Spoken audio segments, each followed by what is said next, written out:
who's actually going to get the most out of an 18-inch beast with an Intel Ultra 9 and an RTX 5070 Ti? Who should walk away because the size, price, or power draw just isn't a match for their daily routine? And, most importantly, does the price make sense for a gamer who isn't looking to break the bank but still wants a solid experience? Link is in the description if you want to check the product details on Amazon.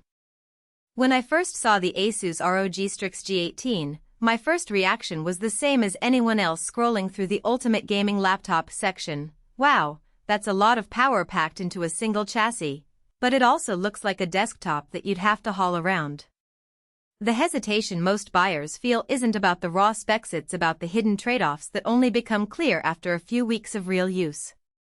A laptop this large sits somewhere between a portable workstation and a full-blown gaming rig, so the decision really comes down to how you intend to use it day to day. If you're the type of player who spends evenings in a dimly lit room, pushing titles like Cyberpunk 2077, Elden Ring, or the newest Battlefield at ultra settings, the G18 feels like a natural extension of a high-end desktop. The RTX 5070 Ti's 12GB of GDDR7 memory handles ray-traced shadows and DLSS 3 with barely a hiccup, and the AI-accelerated cores in the Intel Ultra 9 chip shave milliseconds off load times in games that have started to lean heavily on machine learning-based upscaling. In practice, that means you can launch a new release, crank the graphics to max, and still stay above 60 frames per second on the 2560160 screen without the frame pacing issues that plague smaller laptops. For streamers, the built-in AI engine also powers real-time background removal and voice enhancement, letting you go live without a separate capture card or external mic processing. But let's be real about the practical side of that performance. The 18-inch WQXGA panel is gorgeous for both gaming and productivity. The extra vertical space lets you line up a spreadsheet while a game runs in the background, and the anti-glare coating keeps reflections at bay when you're gaming near a window. I tried a typical work-from-home day, 2 4K video edits, a handful of Photoshop layers, and a quick gaming break. The 32GB of DDR5 RAM kept everything fluid, and the 2TB NVMe SSD loaded large video files in a snap, so there was no feeling of slowdown when switching apps. For creators who edit 4K footage or run multiple virtual machines, that kind of headroom is a genuine time saver. Now, the flip side. The G18 weighs just over 6 pounds and measures close to 1 inch thick. It's not something you'll want to carry around campus or slip into a cramped coffee shop. The battery life mirrors that of most high-performance laptops, roughly 3 to 4 hours of mixed use, and less than 2 if you're pushing the RTX to max. If you expect to game on a train or in a place without a power outlet, you'll be disappointed. Thermally, the machine does a respectable job thanks to ASUS's advanced cooling system, but under sustained 30-minute gaming sessions the fans spin loudly, and the chassis can become noticeably warm on the palm side.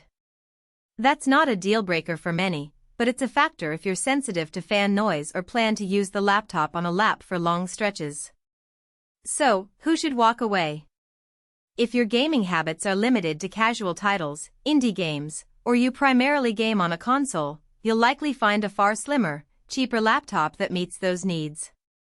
Likewise, if you travel frequently, need a machine that can sit comfortably on a plain tray table, or you're on a tight budget, the G18's price tag and bulk don't align with those priorities.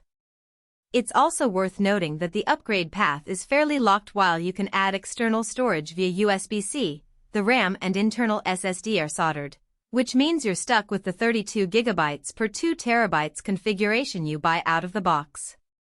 On the other hand, the sweet spot for this machine is a dedicated gaming or creator setup that stays mostly on a desk. Think of a college student in a dorm who wants a single device for gaming, video editing, and running heavy software like Blender, or a professional streamer who needs a reliable, high-end GPU without investing in a separate PC tower. The value proposition comes from the convergence of desktop-class performance, a large high-resolution screen, and the AI-driven features that reduce the need for extra peripherals. You're essentially paying for future-proofing.